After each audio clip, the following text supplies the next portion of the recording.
पूर्णवैराग्य वशिष्ठादी ज्ञान योगेश्वराचे कवी वाल्मिका सारिका मान्यैसा नमस्कार माझा सद्गुरु रामदासा सह्याद्री गिरीचा विभाग विलसे मांदार शृंगावरी नामे सज्जन जो नृपे वसविला श्री उर्वशीचे टिरी साकेताधिपती कपी भगवती हे देव जाचे श्री तेथे जागृत रामदास विलसे जो या जना उधरी. आज आपला देहांत निरूपण असा समास आपल्याला शिकायचा आहे. खरं तर याच नावाचा एक समास यापूर्वी आपण 7व्या दशकात शिकलो आहे. पण आज जो विषय आहे तो थोडासा मागच्या समासात जो प्रश्न निर्माण केला श्रोत्यांनी त्याचं थोडं स्पष्टीकरण आहे. आपण परवाच्या ह्याच्यात पाहिलं समासामध्ये की ज्ञानी आणि अज्ञानी या दोघांमधल्या ज्ञानीचं नेमकं काय होतं आणि अज्ञानीचं काय होतं, म्हणजे पुनर्जन्म कुणाला येतो आणि पुनर्जन्म कुणाला नसतो यासंबंधीचा जो विचार झाला त्यासंबंधी श्रोत्यांच्या मनात जी काही शंका आहे त्या शंकेच्या संदर्भातला विषय या देहांत निरूपणामध्ये समर्थ मांडणार आहेत. श्रोत्यांच्या मनातला प्रश्न असा होता की ज्ञानीपुरुषाला पुन्हा जन्म घ्यावा लागत नाही असं तुम्ही म्हणालात की ठीक आहे, तो ज्ञानी पुरुष जो आहे त्याला सगळीकडेच ईश्वर दिसतो, त्यामुळे त्याला तो ईश्वराशी झालेला असतो, जोडलेला असतो, योगयुक्त झालेला आहे, त्यामुळे त्याला पुन्हा जन्म नाही, हे बरोबर आहे. पण अज्ञानी माणसाला पुन्हा जन्म घ्यावा लागतो हे काय अजून आम्हाला नीटसं पटलं नाही. याचं कारण असं आहे की देह आम्ही जाळतो ना, ते देह संपला आता काय उरतं त्याचं असा आमचा प्रश्न आहे. त्यामुळे श्रोत्यांच्या मनातला आमच्यासारखा प्रश्न आहे की खरंच उरतं काय, आणि ते जे उरतं त्याचा विचार आजच्या समासात समर्थ करणार आहे. पुन्हा एकदा थोडीशी आठवण करून देते की मागच्या वेळेस आपण स्थूल देह आणि सूक्ष्म देह याचा विचार केला होता. आपल्याला जे जे दिसतं आहे तो आपला स्थूल देह आहे, भले डोळ्यांनी दिसतं आहे किंवा मायक्रो याच्यातून दिसतं आहे, पण आतली सुद्धा यंत्रणा जी चाललेली आहे ती यंत्राच्या सहाय्याने का होईना आपल्याला बघता येऊ शकते किंवा त्याच्यातले आपल्याला गुणदोष शोधून काढता येऊ शकतात. तर तोही स्थूल देहातलाच विषय आहे. मग सूक्ष्म देह म्हणजे अदृश्य ते काय आहे, तर तेव्हा आपण पाहिलं की वासना, त्याला ना वासना देह असं पण एक नाव आहे. सूक्ष्म देहाला वासना देह पण म्हणतात. याचं कारण ते शिल्लक राहतं आणि ते जे शिल्लक राहतं त्यामुळे पुनर्जन्म आहे असं खरं तर थोडक्यातलं उत्तर, की ज्ञानी माणसाला पुनर्जन्म नाही आणि अज्ञानी माणसाला सगळीकडे अजून ईश्वर दिसलेला नाही, दृश्य जगत ज्याला खरं वाटतं आहे, ज्याला आपला परका भेद कळतो आहे, माझं झालं की झालं, बाकीच्यांचं काही होऊ दे अशी ज्याची वृत्ती आहे त्याला पुन्हा जन्म आहे. कारण देहात असेपर्यंत त्याच्या वासना संपत नाहीत आणि वासनेमुळे त्याला परत जन्म घ्यावा लागतो असं खरं म्हणजे उत्तर. आता प्रश्न, वासना का निर्माण होतात किंवा त्या होऊ नयेत याच्यासाठी का प्रयत्न करायचा. आधी वासना राहतात शिल्लक याच्याबद्दल आम्हाला समजून सांगा की देह टाकल्यानंतर त्या वासना शिल्लक राहतात म्हणजे काय होतं. तर त्याला एक छान त्यांनी समर्थाने आपल्याला पटेल असा मुद्दा दिलेला आहे की वासना वातावरणात राहते, देह जातो पण देहाची वासना वातावरणात शिल्लक राहते. कशी, तर जसं आपण म्हणतो ना की वाऱ्यामुळे ढग हलतात, आपल्याला ढग इकडले तिकडे जाताना दिसतात, वारा दिसतो का, वारा दिसत नाही. आपण कळतं आपल्याला की हे काम आहे वाऱ्याचं, वारा सुटला आहे म्हणून ढग आत्ता इथे होते, पाऊस पडेल असं वाटलं पण ढग दुसरीकडे गेलेसुद्धा वाऱ्यामुळे असं आपण पाहतो. तसं म्हणे माणसाचं वासनायुक्त जे अंतःकरण आहे ते वायूमुळे एका ठिकाणाहून दुसऱ्या ठिकाणी जातं. वायूमुळे आपण एक भाग पाहणार आहोत. पंचप्राण जे आहेत तर पंचवायू आहेत आपल्या देहामध्ये, त्या पंचवायू दिसत नाही आहेत पण आहेत, त्या वायूशिवाय आपलं चालत नाही. आपल्याकडे संस्कृतीमध्ये चित्राहुती घालायची पद्धत होती, त्या पंचप्राणांना अन्न द्यायचं आणि मग आपण घ्यायचं अशी पद्धत होती आपल्याकडे. त्या पंचप्राणांवर आपलं सगळा देह आहे चालू. तर त्या सूक्ष्म देहामध्ये या वासना कुठल्या रूपाने असतात, तर त्यांचं म्हणणं आहे अंतःकरणामध्ये वायूमुळे हे एका ठिकाणून दुसऱ्या ठिकाणी जाता येतं, म्हणजे वासनात्मक अंतःकरण आपल्याला आहे. आता हे दिसत नाही, सूक्ष्म आहे, त्यामुळे स्थूल देह जो दिसतो आहे त्याच्यापेक्षा वेगळं काय, तर सूक्ष्म देहामध्ये हे असं होतं. त्याच्यासाठी समर्थ पटवून द्यायला सांगतात की वारा आपल्याला गरम आला, गार आला कळतो. नदीकाठी बसलो आहे, छान वारा आला, थंड पाण्यावरून आला. वाऱ्याचा आपल्याला थंड किंवा गरम किंवा सुगंधित दुर्गंधित कळतो, परिणाम कळतो. वारा दिसतो का? म्हणजे वाऱ्यामुळे आपल्याला ह्या सगळ्या गोष्टी कळतात, ही गोष्ट आहे. तसं म्हणे या वासनेचं असतं, सूक्ष्म रूपाने वासाला वाहून देते. आणि मग आपल्याला हळूहळू कळेल की आता आपण जे म्हणतो की मंत्र म्हणायचा, मंत्राचा परिणाम होतो. पूर्वीच्या काळी तुमच्या आमच्या लहानपणापर्यंत पण होतं की एखादा जनावर साप चावला, विंचू चावला की मांत्रिक असायचं आपल्या गावागावातून आणि ते मंत्रलेलं पाणी द्यायचं आहे. मंत्र काय त्यांचा जो असेल तो म्हणायचं आहे, ते मंत्रलेलं पाणी द्यायचं आहे. तेव्हा लोकांचा विश्वास पण या गोष्टीवर होता. म्हणजे डॉक्टरांकडे जायचं, इंजेक्शनं घ्यायची, पण तरी ते मंत्रलेलं पाणी पण आणायचं आणि ते पाणी त्या माणसाला त्या जखमेवर काय हे करायचं किंवा प्यायला द्यायचं आणि त्याचा पण परिणाम होतो. असं त्या काळामध्ये लोकांची श्रद्धा विश्वास होता आणि तसं करायचं आहे. तर त्या मंत्रशास्त्राला मांत्रिकाच्या उच्चाराचा किंवा त्याची जी काही साधना होती त्याची एक श्रद्धा होती, त्याची स्वाभाविकच शक्ती होती ती. आता काय झालं आहे, आता विश्वास जसा जसा कमी होतो तसं तसं त्याच्यावरची शक्ती कमी होऊन जाते. आता आपणच म्हणू यांनी काय होणार आहे, डॉक्टरांकडे न्या आधी, मंत्रबिंत्र सगळं मग बघा, असं आपणही म्हणतो. कारण आपली श्रद्धा कमी का झाली? कारण त्या मांत्रिकाच्या शक्तीशी आपली ओळख नाही आहे, म्हणून आपल्याला ते मान्य नाही.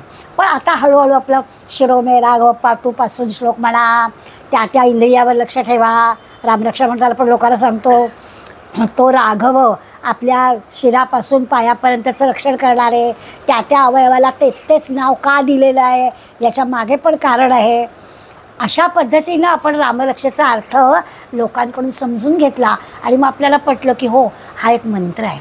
रामरक्षा हे भगवंत म्हणजे राम आपलं रक्षण करतो आणि संबंध स्थूल शरीरातल्या इंद्रियांच्या रक्षणासाठी एक एक अवयवाला एक एक नाव रामाचं दिलेलं आहे. आणि तेच काय दिलं ह्याचं कारणही सांगितलेलं आहे. याचा अर्थ स्थूल प्रकृतीतले गुण लक्षात घ्या बरं का. स्थूल प्रकृतीतले गुण वारा सूक्ष्म रूपानं वाहून नेतो.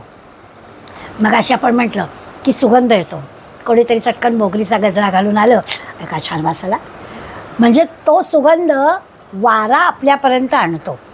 सूक्ष्म रूपात दिसत नाही आहे तो सुगंध येताना, काय आपल्याला दिसतो आहे का? नाही दिसत. पण सूक्ष्म रूपानं तो वारा आपल्याला तो सुगंध आणतो किंवा दुर्गंध आणतो, जे काही वस्तू असेल त्याप्रमाणे आपल्याला ते मिळतं. तसं हे वायुशास्त्रावर आधारलेली गोष्ट आहे. आणि वासना यासुद्धा देह टाकला तरी राहतात, त्या वायुरूपानं दुसऱ्या शरीरामध्ये शिरतात, असा विचार समर्थ आपल्याला ह्याच्यात सांगतात. पूर्वीच्या काय होतं, मंत्र म्हणून नाक स्तब्ध उभा राहतो, समोरून येतो आहे पण मंत्र उच्चाराने तो नाक स्तब्ध राहतो. आता या सगळ्या जुन्या गोष्टी आहेत. गीतेवरती एक भलं मोठं पुस्तक हिंदीतलं आहे, आनंद नाव विसरले, पण त्या पुस्तकामध्ये एक कथा लिहिली आहे, गंमतशीर मोठी कथा आहे की एक म्हणे पोलिसात नोकरी करणारा माणूस होता. रात्रपाळी होती त्याला आणि रात्री गस्त घालत होता. गस्त घालता घालता एका झाडाखाली एक रूपवती तरुण बाई दिसली. आता ती बाई काही याची नव्हती, काय त्याला मग चेटकीड किंवा काय हल्ली भूताच्या गोष्टी लागतात ना मुलाला, तशी रूप घेतलेली होती. पण याला बिचारायला काय माहिती, याचं कामच आहे नागरिकांचं संरक्षण करणं. म्हणून त्यांनी विचारलं, तुम्हाला कुठे जायचं आहे, तुम्ही अशा इथे एकट्या का उभ्या आहात, रात्रीची वेळ आहे. तेव्हा ते वेळेला चल मी तुझ्याबरोबर येते. आता ही त्याला दिसत होती, तिला हा दिसत होता, पण जगाला दिसत नव्हता कारण ती चेटकीडच होती. आणि मग ती मुळी त्याची पाठच सोडायला. हा घाबरला बिचारा, होता पोलीस नागरिकाचं संरक्षण करणारा, पण भलतंच काहीतरी होऊन बसलं आणि खंगत चालला. कारण समाजाला सांगायला त्याच्याजवळ कोणाला दिसतच होती ना ती, आणि याला मात्र ती त्रास देत होती. पिच्छा सोडत नव्हती, कुठे जाणं नाही, घरी नाही, नोकरीला नाही, कामावर कुठे गेला तरी ती आहेच बरोबर. आता बरं सांगायचं काय, लोकांना कसा विश्वास बसणार, आणि अक्षरशः खंगत चालला. आणि मग गोष्टीमध्ये आता ती खरी खोटी गोष्ट हा विचार नाही, पण गीतेचं महत्त्व सांगण्यासाठी ती गोष्ट त्यांनी दिली आहे की अनेक औषध उपचार त्यांनी केले. काय होत आहे लोकांना पण सांगता येईल, तब्येत तपासणी काही होत नाही, अरे तुला काय औषध लागतं आहे, काही झालेलं नाही आहे तुला, पण काय असं सांगू तर शकत नाही, कसली मला भीती वाटते हे सांगता तर येत नव्हतं. आणि मग एक दिवस असं झालं की एका जुन्या वैद्याकडे गेला आणि त्या वैद्याला म्हणाला माझी तब्येत काही सुधारत नाही, मला सारखे. तर म्हणाले असं कर, मी तुला देतो आपलं एक औषध, खरं काही औषधाचा उपयोग नाही आहे पण तू म्हणतोस तर देतो. आणि तो एका जुन्या कागदाच्या पुडीत औषध देतो. पूर्वीच्या काळी असं कागदातच औषधं बांधून देत तसं देतो. तो त्याच्या खिशात ती पुडी असते. त्या दिवशी मात्र तो घरी गेल्यावर ती काही त्या दारातून आत यायला त्याच्या मागनं येते, तिथपर्यंत आते ती पुडी दिसल्यापासून ती त्याचा पिच्छापासून सोडते आणि ती त्याला सांगते तुझ्या खिशात काय आहे. आता ही कुणालाही दिसत नाही आहे हा, आणि त्याला फक्त दिसते. तो पण तो काय खिशात काय म्हणजे औषध आणलं आहे, ते आधी फेकून दे, ते आधी फेकून दे. मग त्याला वाटतं की बरं झालं आता ही तर येत नाही ना, मग मला मिळालं संरक्षणाचं कवचच. आणि मग त्याने ते ठेवलं आणि मग तिने त्याचा पिच्छा सोडला. मग लक्षात आलं की ते गीतेच्या पुस्तकाचं फाटकं पान होतं, काहीच नव्हतं. आता लोकांना असं वाटलं की अरे हो, म्हणजे इतका परिणाम होतो नुसत्या गीतेचा आधार जवळ वाचलं नाही आहे, पाठ केलेलं नाही आहे, काही माहिती नाही आहे, नुसतं पुस्तक जवळ असणं, घरात ग्रंथ असणं, ते सुद्धा किती उपयोगाला येतं. मी नेहमी गमतीला म्हणते टिपायवर दासबोट ठेवा, ज्ञानेश्वरी ठेवा आणि एखादं सिनेमासिक ठेवा. मुखपृष्ठ पाहिल्यानंतर मनात येणाऱ्या ज्या काही वासना, आपला विषय तोच आहे, काय होतात त्यावर अवलंबून आहे. छान ज्ञानेश्वरांचा फोटो आपण पाहिला तर मनात काय विचार येतील, आणि एखाद्या अर्ध नग्न अवस्थेतल्या एखाद्या नटीचा फोटो पाहिला तर मनात काय वासना येतील. बघितल्यानंतर मनात निर्माण होणाऱ्या वासना हे अदृश्य जरी असलं तरी परिणामकारक आहेच. या अर्थाने त्यांनी आपल्याला सांगितलं आहे की मंत्रावरती किंवा अशा जसं आत्ता म्हटलं की नाकसुद्धा स्तब्ध उभा राहतो नुसत्या उच्चाराने. आता काय त्याला मंत्र कळतो हे आपल्याला माहीत नाही. आता आम्ही बोलत असताना प्राण्यांवरती विषय निघाला की काय प्राण्यांना कळतं, मांजराला किती कळतं, कुत्र्याला किती कळतं. तर ह्याचं कारण काय, त्यांना ती शक्ती दिलेली आहे आणि त्या शक्तीला बरोबर तोडगा कुठे आहे तो पण त्यांना माहिती आहे आणि म्हणून ते त्या प्राण्यांच्या तिथे आपल्याला दिसतं. काही प्राणी मंत्राने मरतात असे पण उल्लेख सापडतात आपल्याला. ओव्या वाचताना त्याचा उल्लेख कळेल. काही पक्षी आकाशात उडत असतात पण मंत्राने ते जमिनीकडे खेचले जातात. ही सगळी ना आपल्या ऋषीमुनींकडे किंवा यांच्याकडे असणारी पूर्वीची शक्ती कदाचित आता विसरलो आहे. पुन्हा लोकांनी काही त्याच्यावर संशोधन केलं तर आपल्याला मिळेल सुद्धा बघायला. भूतं निर्माण होतात, भूतांची बाधा दूर केली जाते, सगळं मंत्रांनी करता येतं. काही देवदेवता मंत्रांनी प्रगट होतात. अशा कितीतरी गोष्टी म्हणजे स्थूल प्रकृतीतील गुण वारा सूक्ष्म रूपानं वाहून आणतो. मंत्राच्या उच्चारातील जो काही वायू आहे तो या अशा गोष्टींना दूर ठेवतो, असा या सगळ्या याचा अर्थ. तर आपण जुन्या काळातल्या ज्या गोष्टी आहेत त्या फारशा काही आत्ता मनावर घेणार नाही किंवा विश्वास ठेवणार नाही, मग आपण त्या सोडून देऊया. पण निदान आपण रामरक्षेच्या कवचाचा विचार करतो आणि अजूनही विश्वासाला रामरक्षा म्हणतो, तर त्या रामरक्षेतल्या त्या उच्चारामुळे आपल्या स्थूल देहावर त्याचा चांगला परिणाम होताना दिसतो असं होईल. त्यामुळे केवळ या देहाच्या जाणीवेच्या दृष्टीने जर आपण पाहिलं तर माणसाने देह टाकला की मग त्याचं काहीच शिल्लक राहत नाही. आत्ता मी म्हटलं तसं की आपणच त्याला अग्नी लावून मोकळे करतो. त्यामुळे त्याला गेल्यावर पुन्हा जन्म येतो कसा, जन्म घ्यावा लागतो, याचं कारण काय असेल तर त्याचं कारण आपल्याला असं दिसेल की दृश्य जे आहे म्हणजे स्थूल देह जो आहे आणि सूक्ष्म देह जो आहे दृश्य आहे, या दोघांचा आपण विचार केला. गोष्ट अशीच आहे की तो जो सूक्ष्म देह आहे, जो वासनेनी किंवा आपण जे दिसत नाही आहे त्याला आपण सूक्ष्म म्हणतो, त्याला आधार स्थूल देहाचा लागतोच. म्हणजे स्थूल देह का मागच्या वेळेला आपण पाहिलं की आधी काय, स्थूल देह आधी का सूक्ष्म देह आधी, असा आपण विचार केला होता. तर तसा स्थूल देहाचा आधार लागतोच, पण स्थूल देहाच्या आधारानं सूक्ष्म देह राहतो आणि स्थूल देह जरी जाळला तरी सूक्ष्म देह असतोच. तो वासनेच्या रूपानं तो दुसऱ्या देहामध्ये प्रविष्ट होतो असा त्याचा अर्थ.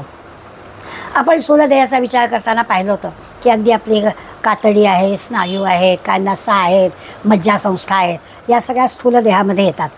त्याला आपल्याला दुरुस्ती करता येते. परंतु सूक्ष्म देह जो आहे, आत्ता म्हटलं तसे पंचप्राण आहेत, मन आहे, बुद्धी आहे, वासना आहेत, अंतःकरण आहे, या सगळ्या गोष्टींवरती आपल्याला त्या सूक्ष्म देहातल्या या गोष्टींचा विचार जास्त करून आपल्याला करायचा आहे. सर्वात महत्त्वाचा घटक काय आहे तर या सूक्ष्म देहाला, मग अशी म्हटलं असं नावच मग वासनात्मक देह असेल तर वासनेचा विचार आपल्याला करायचा आहे. आणि वासना ही वायुरूप आहे. अशा 2-3 गोष्टी आपल्याला या समासामध्ये लक्षात घ्यायच्या आहेत, ते आपण विचार करूया. आणि ही वासना आहे ना ती आपल्याला जन्म घ्यायला लावते. अज्ञानी माणसाला पुन्हा जन्म घ्यावा लागतो, कारण अज्ञानी माणसाच्या वासना राहतात आणि या वासना आपल्याला दुसरा जन्म घ्यायला लावतात. हा त्याचा खरा म्हणजे अर्थ.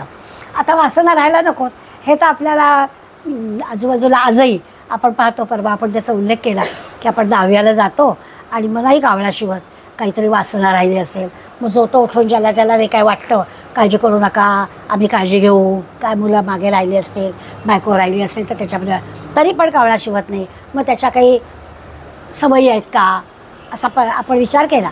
हे जे सगळं आहे ते वासना. काहीही वासना राहू नये म्हणजे पुन्हा जन्माच्या भानगडीत पडायला लागणार नाही, पण तसं काही घडत नाही. वासना राहतात आणि त्या वायुरूप वासना पुढल्या देहामध्ये येतात. आता याला आज समर्थ प्रत्येकाला काहीतरी आधार सांगतात. मी म्हणतो म्हणून तुम्ही ऐका असं समर्थांचं म्हणणं नाही आहे. उपनिषदांचा आधार घेऊन दासबोध लिहिला आहे असं सुरुवातीलाच त्यांनी सांगितलं की मी हा जो ग्रंथ लिहिला आहे त्याला वेद उपनिषदांचा आधार घेतला आहे. निरनिराळ्या गीतेंचा आधार घेतलेला आहे. किती गीता आहे त्याची पण यादी आपण पहिल्या समासामध्ये आपल्याला समर्थांनी दिली आहे. त्यामुळे याही समासाचा विचार करताना हे मी जे सांगतो आहे की वासना वायुरूप आहे आणि सूक्ष्म देह जो आहे तो वासनेचा असतो आणि तो आपल्याला पुढला देह घ्यायला लावतो, म्हणून अज्ञानी माणसाला पुन्हा जन्म घ्यावा लागतो. ही गोष्ट बृहदारण्यक उपनिषदात मंत्रांनी सांगितलेली आहे, म्हणूनच मी तुम्हाला सांगतो आहे. म्हणजे मृत्यूसमयी माणसाच्या हृदयाचे एक बाहेर जाण्याचं द्वार असतं, जी आपल्याला नवद्वारे पुरे देही असं म्हटलं आहे ना. 9 द्वारं आहेत आपल्या देहाला. त्या 9 द्वारांमधलं द्वार प्रकाशित होतं. कुणाचा डोळ्यातून मृत्यू होतो असं म्हणतात, कुणाचा मेंदूतून होतं. आपल्याला काही त्यातल्या सगळ्या गोष्टी कळत नाही, पण 9 द्वारांमधलं एक द्वार म्हणे प्रकाशित होतं आणि त्या प्रकाशानं तो जीव तिथून त्या इंद्रियातून जातो, त्या द्वारातून बाहेर पडतो.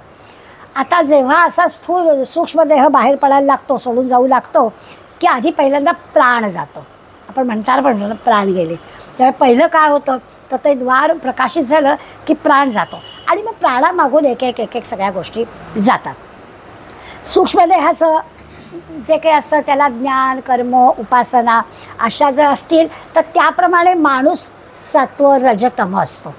देहामध्ये असताना माणसाने स्थूल देहाने जे काही कर्म केलं असेल त्या कर्माप्रमाणे तो माणूस सत्व, रज, तम कॅटेगरीत असतो आणि त्याप्रमाणे त्याची जी काही सात्विक वृत्ती किंवा राजसिक वृत्ती असेल त्याप्रमाणे त्याला पुन्हा जन्म मिळतो. म्हणजे पुन्हा या गोष्टी आल्या. पहिली गोष्ट आली की काही वासना राहायला नको. पुन्हा दुसरी गोष्ट आली की आपलं कर्म, उपासना नीटपणी हवी, म्हणजे निदान आपण सात्विक कॅटेगरीत तरी जाऊ. आता भोवतालचं तर काही बोलायला नकोच. राजकारणाबद्दल विषय निघाला की असं वाटतं ही मंडळी कुठल्या ह्याच्यात धरायची. तमोगुणी म्हणजे किती तमोगुण. काल स्विस बँकेच्या याची यादी आली, धडकला जीव, ती शून्य मोजता मोजता धाबं धडाडलं.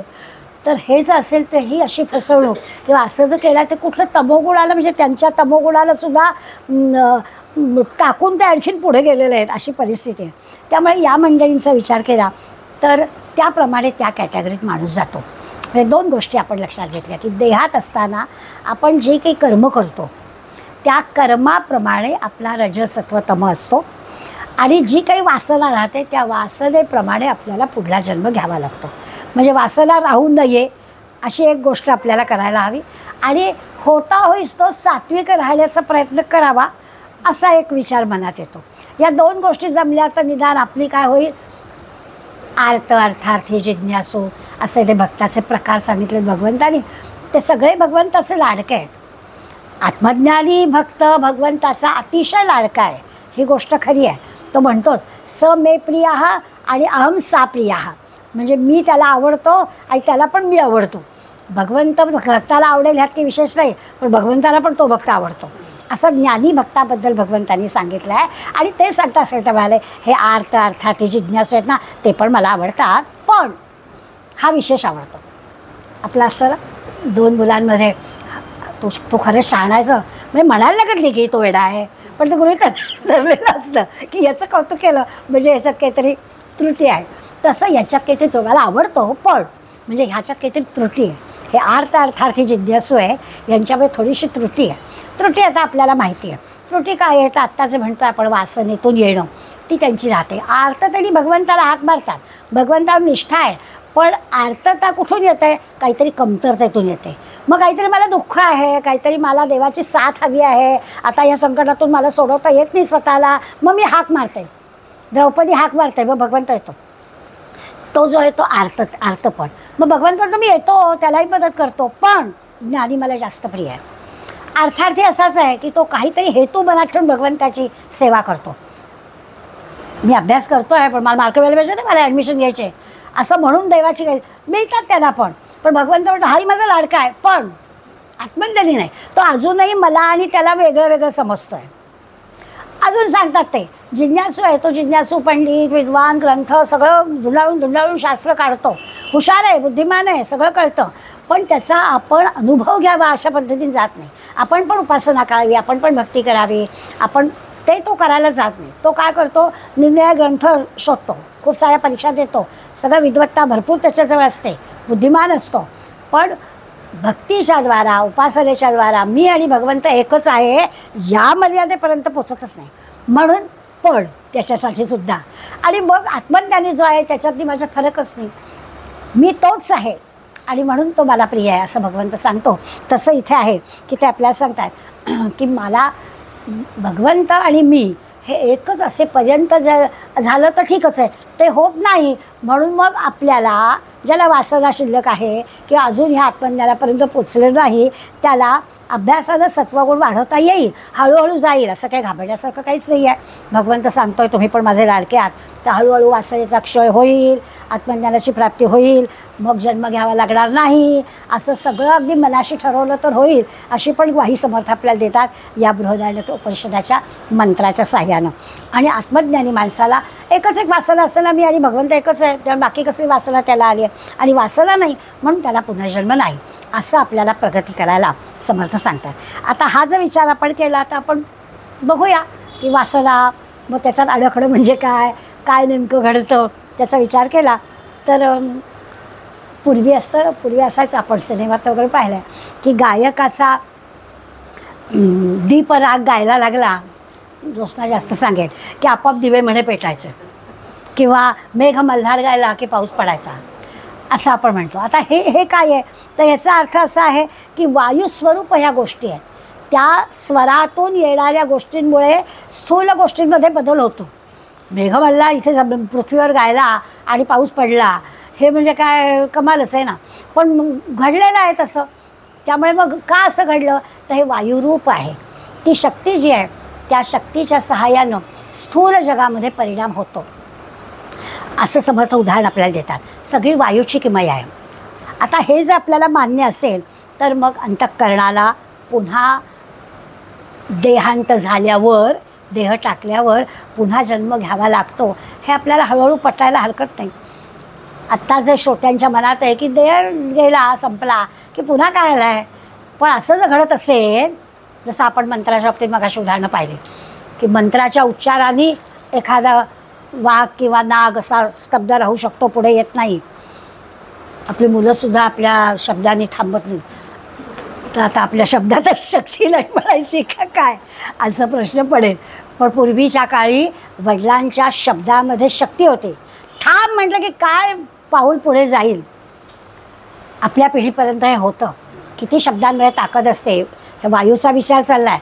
मला आठवत आहे माझं लग्न ठरलं होतं, मुलींनी मैत्रिणींनी केळवण केलं होतं, संध्याकाळी 7 वाजून गेले होते. मी घरी यायला 7 वाजून गेले, मात्र माझे वडील अंगणात फेऱ्या मारत होते.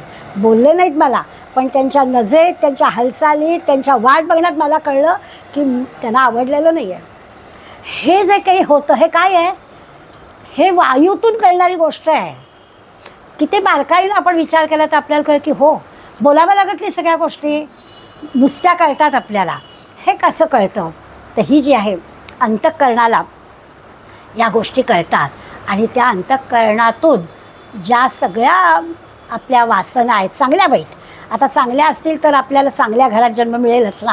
आपण पाहिलं की सत्वगुण वाढेल आपला, आणि सत्वगुण असेल तर आपल्याला योगभ्रष्टो विरायते असं म्हटलंच आहे की शुचीनाम श्रीमताम गेहे असा जन्म मिळेल. चांगल्या पवित्र श्रीमंत अगदी संस्कारित अशा घरामध्ये आपल्याला जन्म मिळेल. काही आपल्याला अन्य अडचणी राहणार नाहीत. आणि ते जे काही थोडं राहिलेलं असेल आत्मज्ञान होण्यापर्यंतची मजल गेली नसेल तर ते पुढल्या जन्मात पूर्ण होईल. अशा प्रकारे गीतेने आपल्याला ग्वाही दिलेलीच आहे. तसं होईल. त्यामुळे देहांत झाल्यानंतर अंतःकरणाला पुन्हा जन्म घ्यावा लागतो. अंतःकरणाला म्हणजे वासनेला. आता स्वाभाविकच आहे की हे बद्ध माणसासाठी आहे. पुन्हा जन्म जो घ्यावा लागतो आहे तो बद्धासाठी आहे, आत्मज्ञानासाठी नाहीच आहे.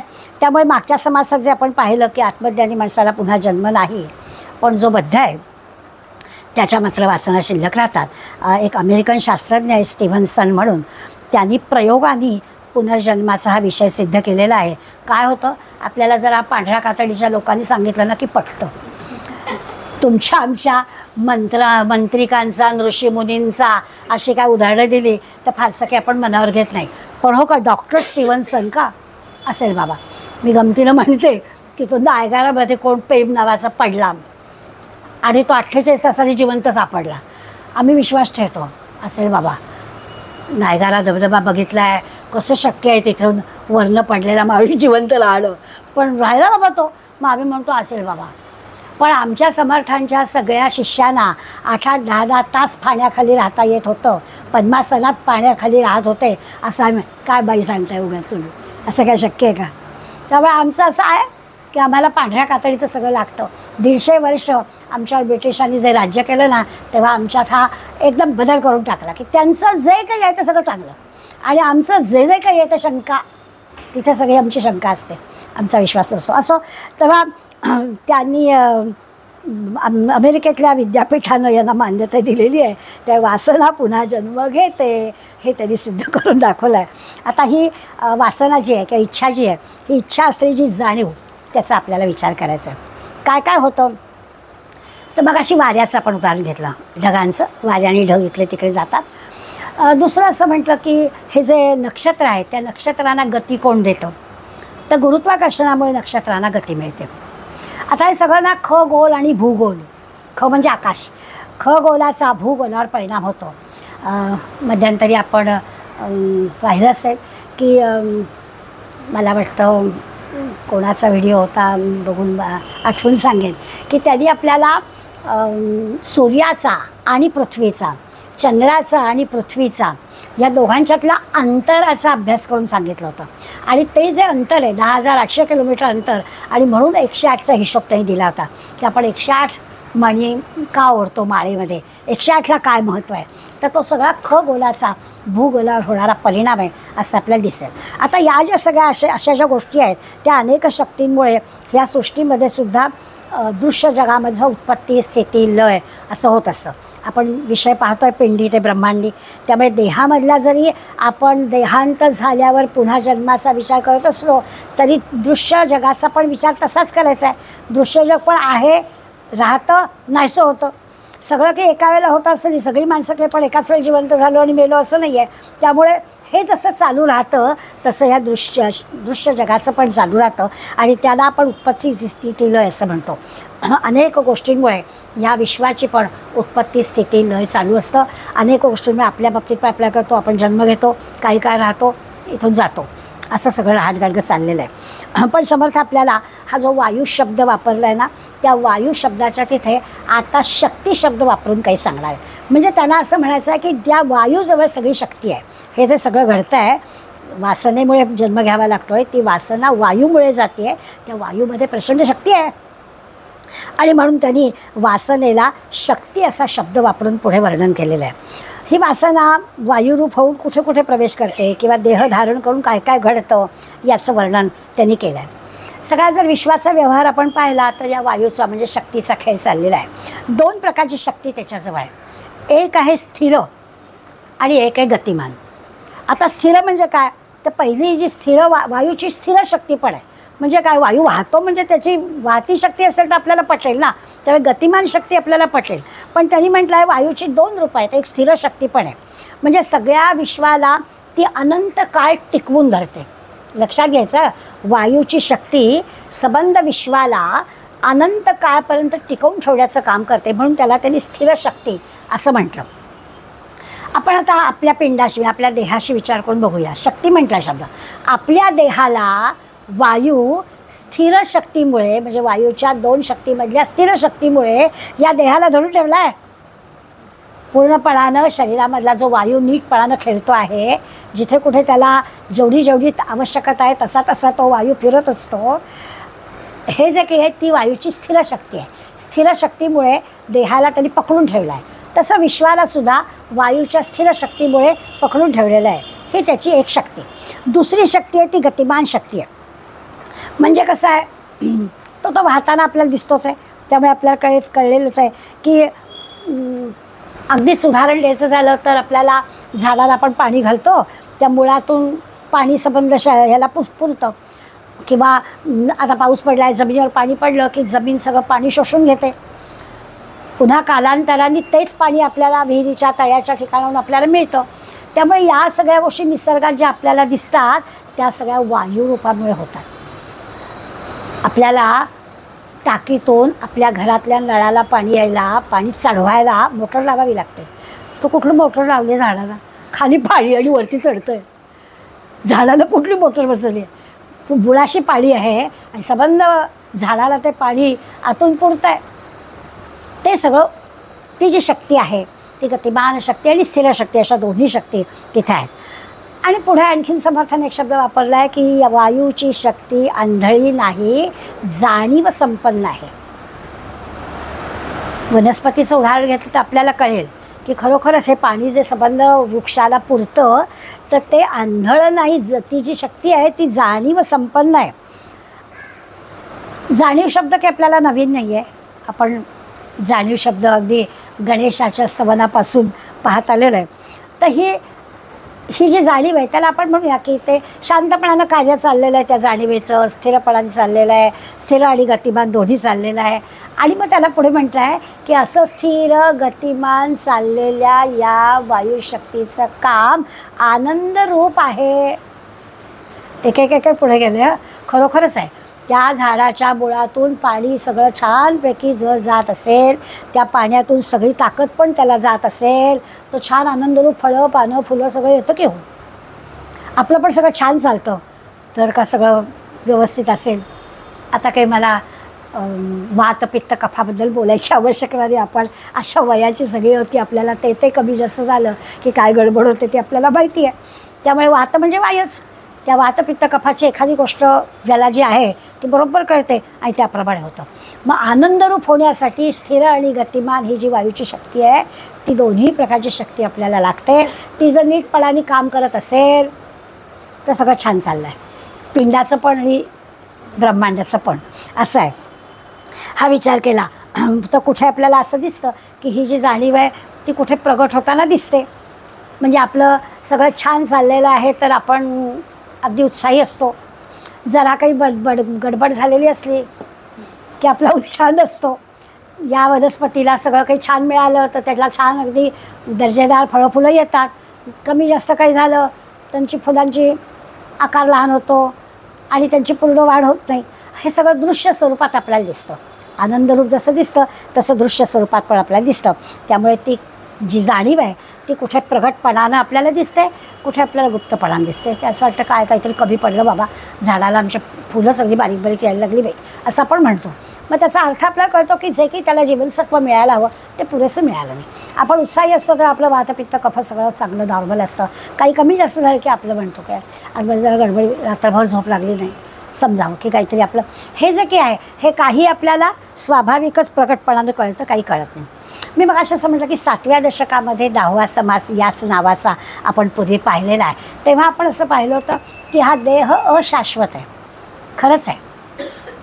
आपल्याला उद्याचं काहीच माहिती नाही. त्यामुळे आपण म्हणतो की आपण खरोखर अशाश्वत आहे.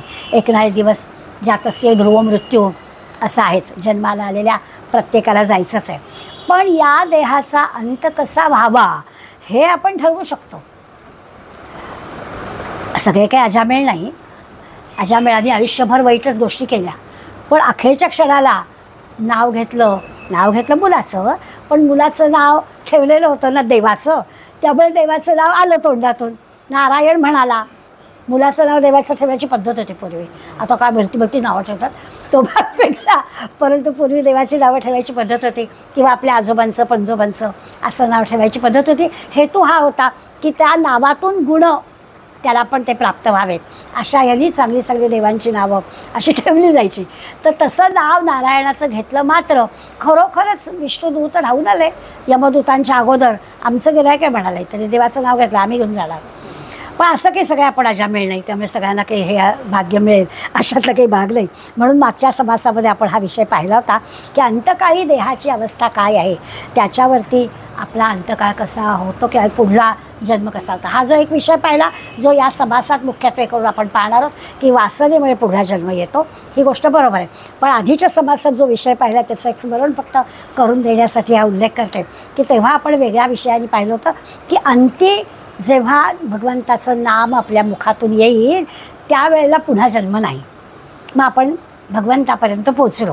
पण अंतकाळी नाव आपल्या तोंडून येण्यासाठी आयुष्यभर प्रयत्न करायला हवे. असं एकदम माझ्या वेळेसारखं आपल्या तोंडी देवाचं नाव कसं येणार.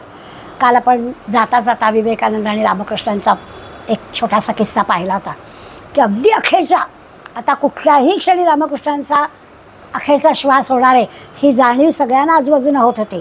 आणि तेव्हा स्वामींच्या मनात फक्त आला आहे, विवेकानंदांच्या बोललेले नाही आहे, फक्त मनात आलं आहे. ते मनात काय आलं तेही वायुरूपाने रामकृष्णांना कळलं. आणि रामकृष्ण अजूनही नरेंद्रा तुला शंका आहे, शेवटचा त्यांचा संवाद हा आहे, अजूनही तुला असं वाटतं की मीच राम मीच कृष्ण आणि मीच रामकृष्ण, याच्यावर अजूनही तुला संदेह आहे. आता हे जे काही प्रसंग आपल्याला दिसतात का त्या एवढ्या 4 इयत्ता शिकलेल्या रामकृष्णांवर एवढा हा उच्च विद्याविभाषित तरुण मुलगा बेहद खुश झाला हो. आपण कल्पनाच नाही करू शकणार. म्हटलं तर काय 4 इयत्ता नाही, दक्षिणेश्वरचा पागल पुजारी असं त्याला म्हटलं जायचं. आणि त्यांच्यावर स्वामीजीने एवढा विश्वास टाकावा, काहीतरी एक वेगळी शक्ती त्यांच्याजवळ आहे हे त्यांना कळलं होतं. तर मन वासनारहित असेल तर देहाची स्थिती कशीही असू दे. एक आणखीन मुद्दा आपण मागच्या वेळेस पाहिला होता, अखेरच्या क्षणाला भगवंताचं नाव राहिलं, वासनारहित आपण राहिलो तर आपल्याला ईश्वरापर्यंत पोचता येतं. असं पण मागच्या वेळेस पाहिलं, जन्ममृत्यूच्या चक्रातून सुटता येतं. त्याच्यासाठी आपलं आयुष्यातलं वागणं कसं असायला पाहिजे. सुखदुःख समेकृत्वा बोलायला किती सोपं आहे ना, परंतु तसं नाही आहे. तर असं वागणं असण्यासाठी आपल्याला कितीतरी मंडळींची उदाहरणं असतात की खरंच सुखदुःख. लोकमान्य टिळकांच्या जीवनामध्ये असे किती प्रसंग आले. त्या प्रसंगात आपण पाहिलं की मुलगा गेल्याचा निरोप घेऊन आला आहे हो माणूस. अग्रलेख लिहित आहेत लोकमान्य, मान वरती करून पाहिलं थांब म्हणाले आणि अग्रलेख पूर्ण केला. तो सांगतो आहे की तुम्ही ताबडतोब घरी चला, असं असं घडलं आहे. केवढी मोठी कठीण गोष्ट आहे, पण ते सगळं शांतपणाने अग्रलेखाचं काम पूर्ण केलं.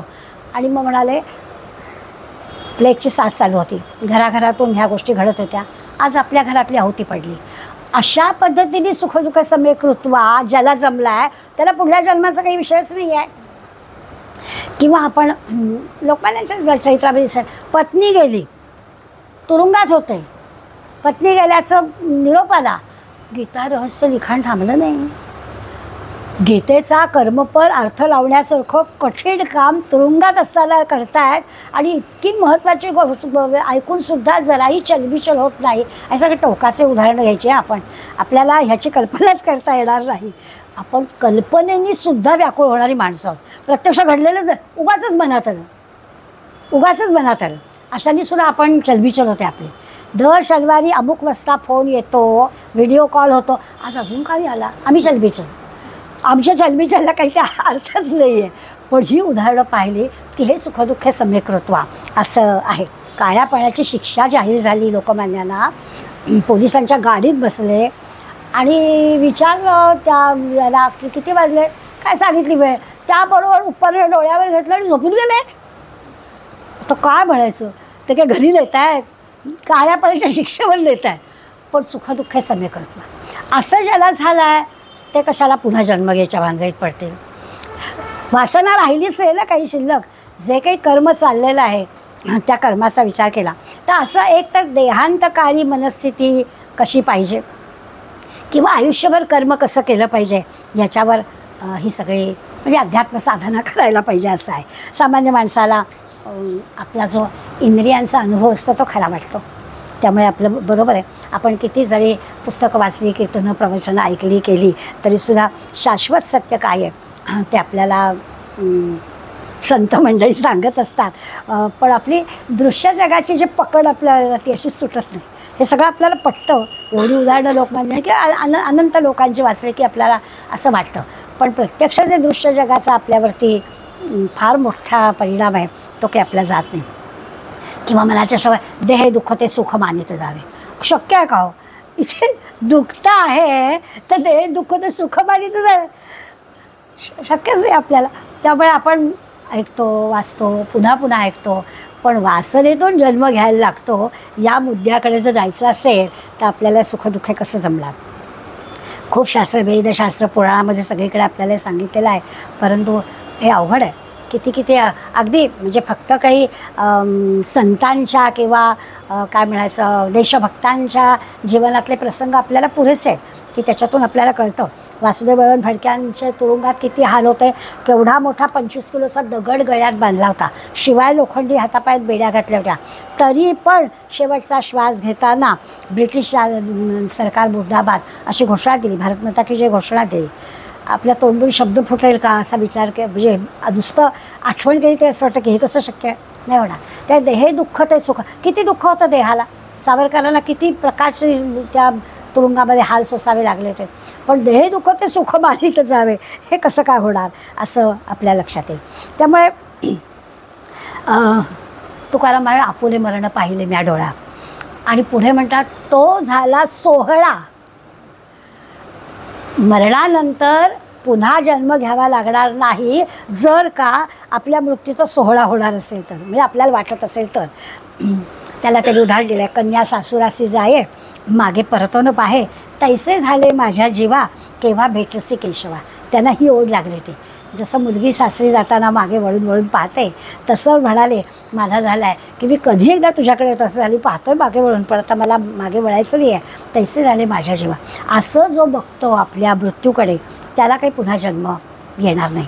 पण हे येण्यासाठी काय तर पुन्हा मूळ मुद्दा तोच की वासना क्षीण झालेल्या आहेत, शिल्लकच राहिलेल्या नाहीत, म्हणून हे शक्य आहे. तुका म्हणे आता येतील न्यावया अंगे आपुलिया मायबापा. सोहळा व्हायला भगवंत येणारे घेऊन जायला मायबाप भगवंत आहे म्हणून तो सोहळा जायला आहे असा विचार त्यांनी केलेला आहे. तर शास्त्र आपल्याला सांगतं मृत्यू कसा यावा वगैरे. गीतेत आहे उत्तरायणात यावा, शुक्ल पक्षात यावा, घरात दिवे असताना म्हणजे संध्याकाळी 3 सांजा यावा वगैरे वगैरे. परंतु सगळं जरी किती असलं तरी आत्मज्ञानी माणूस किंवा संत माणूस ज्या क्षणी देह टाकेल तो सुमुहूर्त. म्हणजे पुढे पुढे तर वर्णन समर्थ करणार आहेत आपल्याला की आपण जर असा विचार केला की ह्या अशा सगळ्या परिस्थितीतच मृत्यू यायला हवा तर मग ते फक्त शरपंजरी पडणारे भीष्माचार्यच की त्यांनी वाट पाहिली हे सगळं जेव्हा मुहूर्त जमेल तेव्हाच आपण देह टाकू. तुम्ही आम्ही काय तर आपल्याला काही मृत्यूचं मुहूर्त नाही काढता येणार आहे. म्हणून ते सांगतायत की जर का पुण्यकर्म केलेलं असेल, वासनाक्षय झालेलं असेल, अंती देवाचं नाव मुखातून येत असेल तर तुम्ही ज्या क्षणी देह ठेवला तो मुहूर्तच, तो चांगलाच मुहूर्त. अगदी टोकाचं समर्थ सांगतायत की अपघात झाला म्हणजे साधारणपणे मानसशास्त्र पण सांगतं की अपघात झाला तर अचानक मृत्यू आहे ना, तर अचानक मृत्यूला नक्कीच वासना मागे राहते म्हणजे पुन्हा जन्म आहेच. पण तेही ते सांगतात की असं जरी घडलं तरी जो शेवटच्या घटकेला भगवंताचं नाम घेऊ शकतो त्याला पुन्हा जन्म नाहीच. अशा पद्धतीने वासनेचा विचार केला आहे. म्हटलं तर समास आपला थोडा लहानच आहे पण विषय मात्र असा मोठा दिला आहे. आज थोडं थांबावं लागणार आहे. आपल्याला एक मैत्रीण भेटायला आली तर आपण आज तिचं जरा ऐकूया की मला बाहेर दिसली म्हणून थांबवते.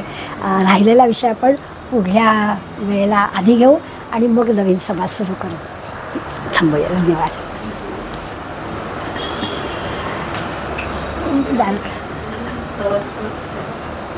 तव स्मरण संतत स्फुरणदाया माघडो त्वदीय गुणकीर्तन ध्वनी सुरम्य करणी पडो स्वदेश हित रक्षणा विनदुजी कथा नावडो तुझ्या समही आमुची तनु ही देशकारी.